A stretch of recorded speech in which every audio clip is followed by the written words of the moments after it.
ऊंची ऊंची अट्टालिकाओं जैसे पर्वतों से घिरे हिंदुस्तान का वो आखिरी और खूबसूरत छोर जहां से स्वर्ग का द्वार खुलता है।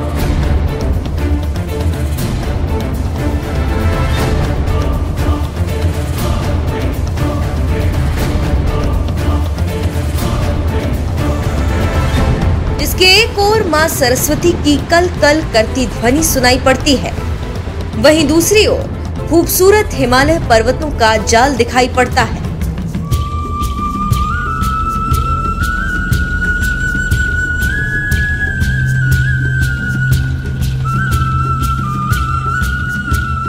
बींग घुमक्कड़ की टीम आज पौराणिक रहस्यों से भरे भारत के आखिरी गांव माणा पहुंच चुकी है। यहां कदम पड़ते ही आपको ये एहसास होने में वक्त नहीं लगेगा कि आप दुनिया के सबसे हसीन जगह पर विराजमान हो चुके हैं।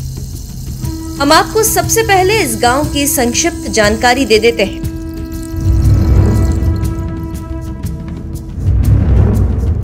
ये गांव उत्तराखंड के चमोली जिले में पड़ता है। हिंदुओं की आस्था का केंद्र 4 धाम में से एक बद्रीनाथ धाम से माणा गांव की दूरी सिर्फ 3 किलोमीटर ही है। जिस जगह का जिक्र वेद पुराण साहित्य इतिहास हर जगह होता आया है, वो दुश्मन मुल्क चीन से सिर्फ 24 किलोमीटर की दूरी पर है। समुद्र तल से इस गांव की ऊंचाई करीब 19,000 फीट आंकी गई है। ये गांव पहले तिब्बत हुआ करता था। किसी समय में इसकी जमीन पर पड़ोसी दुश्मन मुल्क चीन का कब्जा हुआ करता था। एक वक्त था जब भारत और तिब्बत के बीच बिजनेस का केंद्र यही गांव हुआ करता था।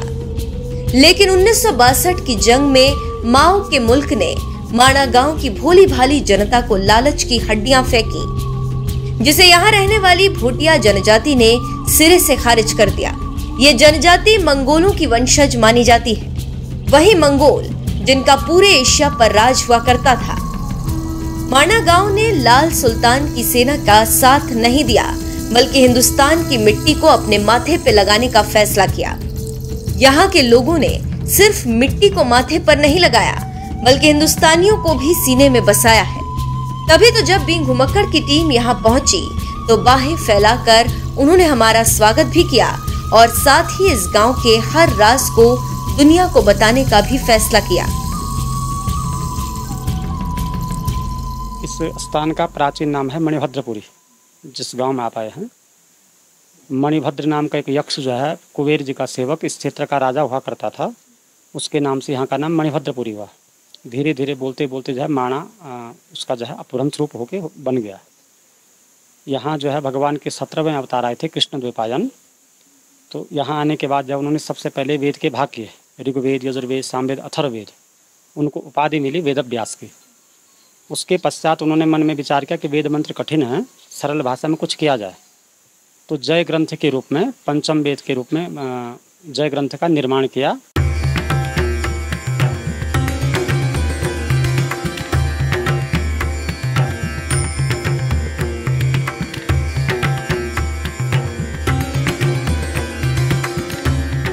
हम आपको एक एक करके यहाँ पौराणिक, आध्यात्मिक, वैदिक और प्राकृतिक खूबियों से परिचय कराते हैं।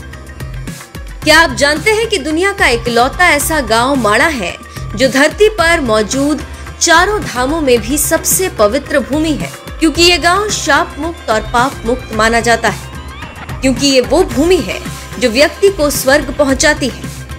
अब आप सोच रहे होंगे कि ये क्या बात हुई, तो आपको बींग घुमक्कड़ ये बता देना चाहती है कि पौराणिक कथाओं में इसका जिक्र साफ साफ मिलता है कि पांडवों ने यहीं से स्वर्ग का रास्ता अख्तियार किया था।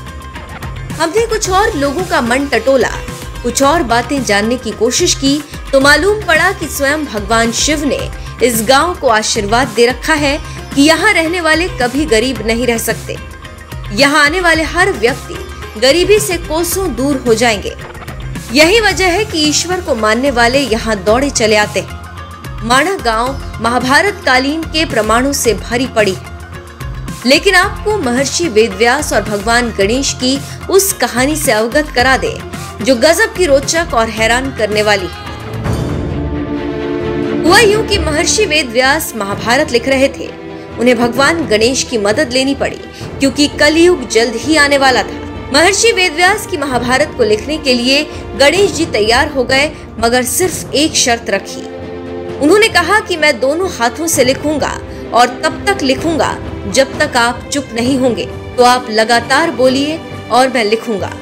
महर्षि वेदव्यास ने शर्तें मंजूर की और बोलना शुरू किया। वेदव्यास और गणेश जी के बीच मां सरस्वती लगातार बह रही थी। गणेश जी को सरस्वती के तेज बहाव के शोर में लिखने में परेशानी हो रही थी। उन्होंने देवी सरस्वती से पानी का शोर कम करने को कहा, लेकिन शोर फिर भी जारी रहा तो भगवान गणेश तमतमा उठे। गुस्से में श्राप दिया कि आज के बाद इसके आगे तुम किसी को नहीं दिखोगी, और हुआ भी कुछ ऐसा ही।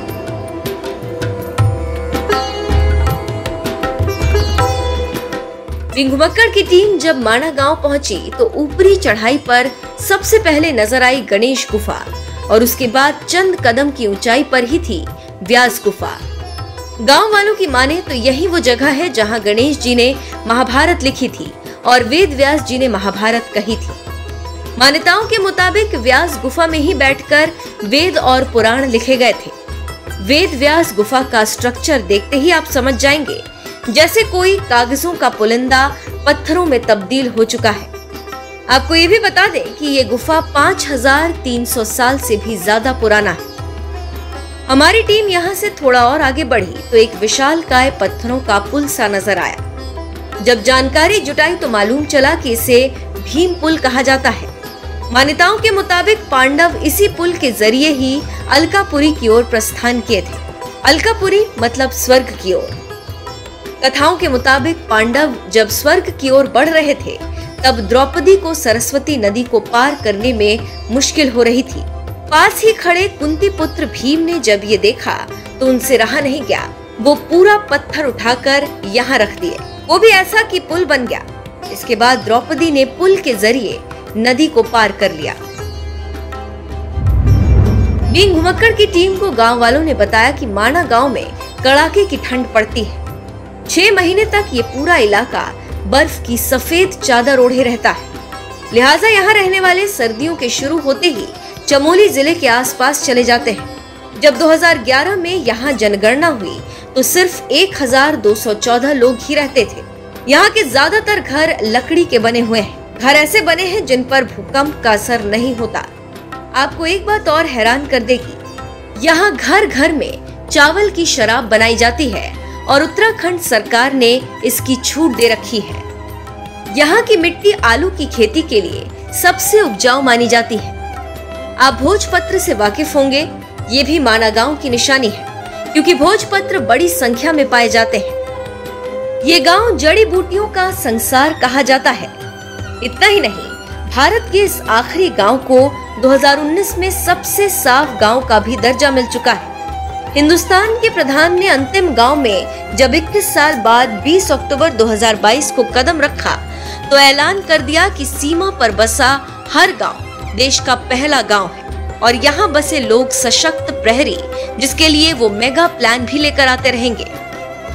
घुमक्कड़ की टीम भी यही उम्मीद करती है कि जब वो अगली बार यहाँ आएगी तो कई अचंभित और सार्थक बदलाव जरूर नजर आएंगे।